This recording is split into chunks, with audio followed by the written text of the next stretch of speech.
Hello all welcome to day 79 of my 90 days weight loss challenge. ఈ రోజు అయితే video start చేసే ముందు అయితే ఒక చిన్న మాట. మనం వెయిట్ లాస్ జర్నీలో ఉన్నప్పుడు లైఫ్ ఏం ఆగిపోతుంది కదా. చుట్టాలు, ఇల్లు, ఫంక్షన్స్, ఫ్రెండ్స్ అన్నీ ఉంటాయి. మోటివేషన్ అంటే ఒక్కరోజు కూడా తప్పు చేయకుండా ఉండడమే కాదు, తప్పు జరిగినా వెంటనే తిరిగి ట్రాక్లోకి అయితే రావడము. ఈ రోజు అయితే నా రొటీన్ కొంచెం చేంజ్ అయింది. ఏమైందో అయితే చూడండి. ఈ రోజు అయితే నేను మా ఫ్రెండ్ వాళ్ళ ఇంట్లో ఉన్నాను. మార్నింగ్ అయితే రెగ్యులర్గా తాగే వాంబట్ అయితే తాగాను, కానీ డేటాక్స్ డ్రింక్ అండ్ చియాసిస్ మాత్రం మిస్ అయ్యాయి.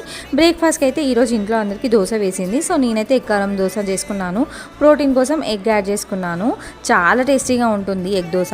ఇక లంచ్ విషయానికి వస్తే నేనే స్పెషల్గా మునక్కాయ మటన్ అయితే చేశాను. చపాతీతో ఈ కర్రీ అండ్ సలాడ్ అయితే తీసుకున్నాను. మటన్ అయితే చాలా బాగుంటుంది మునక్కాయ కాంబినేషన్లో. ఈవినింగ్ అయితే ఫ్రెష్గా కర్బూజా జ్యూస్ అయితే తీసుకున్నాను. అన్నీ బాగానే ఉన్నాయి అనుకునే లోపు అయితే ఈవినింగ్ అయితే కిడ్స్తో బయటికి వెళ్ళాము. అక్కడ కొంచెం చీట్ మీల్ అయితే అయింది గాయస్ నాది. జస్ట్ 2 స్పూన్స్ అయితే పేస్ట్ తిన్నాను, ఒక స్లైస్ పిజ్జా తిన్నాను. ఇంకా లైఫ్ అన్నాక ఇలా అప్పుడప్పుడు తప్పవు కదా, కానీ పోర్షన్ కంట్రోల్ మాత్రం మర్చిపోలేదు. సో నేనైతే పోర్షన్ కంట్రోల్ ఏం మర్చిపోలేదు. చీట్ మీల్ చేసినా కానీ దాన్ని కూడా ఒక పద్ధతిగా చాలా డిసిప్లిన్గా తక్కువనే తిన్నాను. అసలు జున్ను ఖుషి అయితే ఫుల్ టు ఎంజాయ్ చేసిర్రు. రెగ్యులర్గా నేను రోజు తాగే డిటాక్స్ డ్రింక్స్ అయినా కానీ చియాసిస్ అయితే లేవు కదా అని అయితే నేను డైట్ ఏం ఆపలేదు. ఈవినింగ్ వరకు అయితే బాగానే మేనేజ్ చేశాను. మన దగ్గర ఉన్న ఆప్షన్స్తోనే హెల్తీగా ఎలా ఉండాలో ఈరోజు అయితే చేశాను నేను.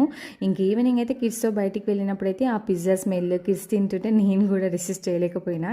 జస్ట్ అయితే ఒక స్లైస్ అయితే తిన్నాను. లైఫ్ని ఎంజాయ్ చేస్తూ బాడీని కూడా కంట్రోల్లో పెట్టుకోవడమే రియల్ వెయిట్ లాస్.